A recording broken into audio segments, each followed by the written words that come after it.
Dan, a 30-minute video? What are you doing there, bud? I know, I see it. I'm not happy with it. But City Skylines is a big hobby of mine, and I just play. I lose track of time. So here we are. Let's talk about rich people. A big part of most young adult fiction universes is that they have this ruling class.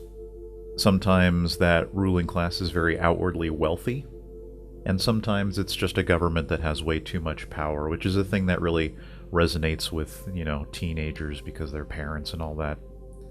Pretty sure that's where that comes from.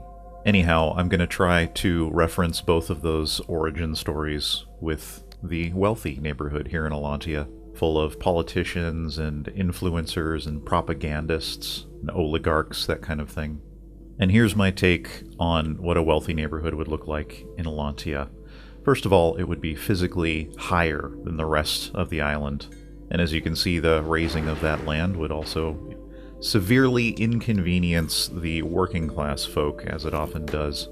Next, the people that commissioned this district probably hired a highfalutin artist to design it for them. And not an artist necessarily that was qualified to do the things they're being asked to do, just one that happens to be friends with the right people. You'd be horrified to know how much public art gets made in that way in real life. Anyhow, being obligated to create an extremely expensive-looking project with no real budget restraints as far as anyone knows, this artist has decided to create this oblique shape that juts out into the ocean as a sort of gesture to the triumph of extreme wealth over the forces of nature, maybe. And naturally, this district would also be walled in, as you can see, for that sense of security that comes with being physically separated from people that, aren't rich, I guess. And in the context of Allantia and young adult fiction universes in general, that would also allow the district to withstand sieges from the lower classes who get upset and revolt periodically. This is an expected activity in a lot of young adult fiction stories. I've named this university area the Markov Institute in honor of another really great and underrated game, Frozen Synapse, which takes place in a future city called Markov Geist. According to the game lore, Markov Geist is the last city, which I always found very haunting and a lovely piece of fiction. The Markov Institute campus is also a public transportation corridor, so I'm going to take a little time to work on that. Please forgive our dust.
So now we have public transport passing through the district, but given the district's long and slender profile, there's nothing really connecting the bottom of this district to the top of it.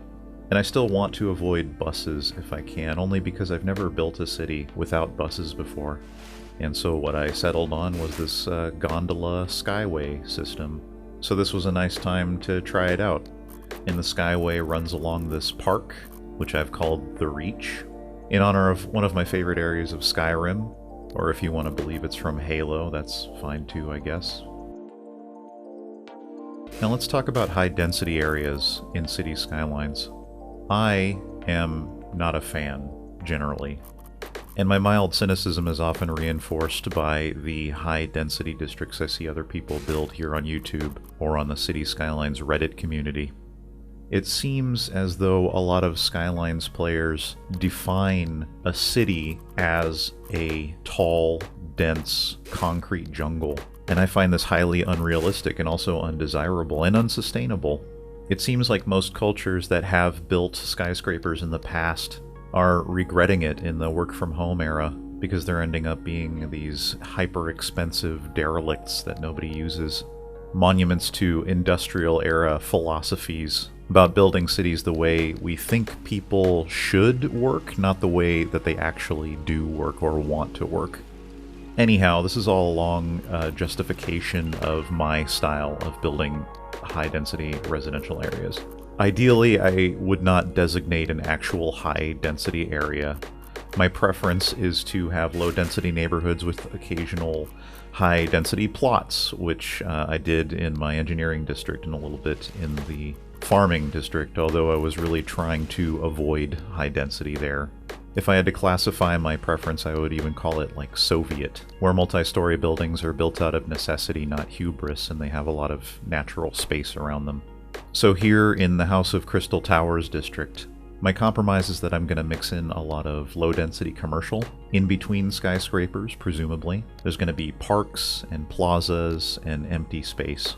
Because what's the point of living in a 30-story building if you look out your window and 10 meters away there's just another 30-story building? It defeats the purpose of being high off the ground, in my opinion. My other caveat is that I'm building roads and zoning at the same time, because I want the roads to fit the buildings, not the other way around. When I build full road layouts in advance, I find that my layouts end up being very grid-like, and I find grids in general to be very disappointing. When you're only looking at roads that don't have any buildings on them in city skylines, there's a real temptation to maximize space, right? Engage in unnecessary optimization. You know, make all the corners exactly 90 degrees, make sure all the plots are exactly 4 squares deep. And doing that really deprives a city of a unique fingerprint. So I insist on building all of my districts, both high and low density, sort of procedurally. I don't know if I can use that word. And placing down roads without any zoning is a very anesthetic experience for me, and the results are always pretty disappointing and boring. So it doesn't make sense to me to build all the roads first and then come back in and zone later.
Hitting the population milestone allows me to tackle a problem that's been looming for quite some time, which is garbage. I can finally build some beefier facilities to handle garbage. Now on the west side of my district here, initially I had planned on making it dense commercial, but I am using the realistic population and consumption mod, which I really like. However, it periodically gets a random tweak, and one of the recent mod patches drastically reduced the need for commercial, so my commercial district's just not going to work out. It gets changed to residential after I'm done with this video.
expressed a lot of cynicism in this video, and I'm aware of that, and thank you for enduring it. You're under no obligation to do so, obviously. But let's talk about palm trees. I hate palm trees. I think they're basically giant weeds. They have shallow root systems, they don't prevent erosion, they're rarely big enough to provide any shade, they're spiky, they drop giant razor-sharp fronds, and occasionally these rock-hard berries, depending on the type of palm tree. They were imported to Southern California, where I spent part of my childhood, in the 1910s, I think, in an attempt to make the Los Angeles area more tropical and Hawaiian looking, which was all the rage at the time. So I think that palm trees are representative of wealthy neighborhoods in all the wrong ways. Thus, they're perfect for the House of Crystal Towers. Rich people love palm trees. Fact.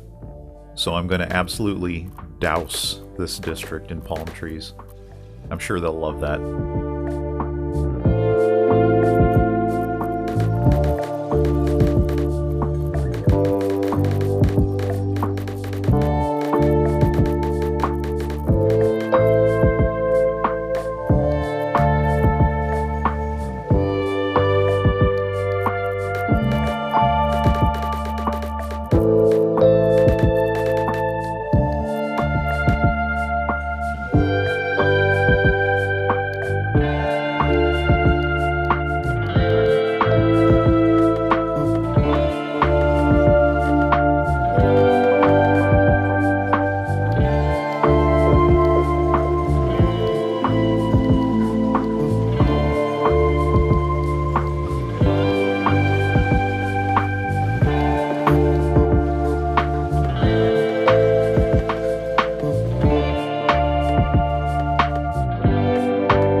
And that's that.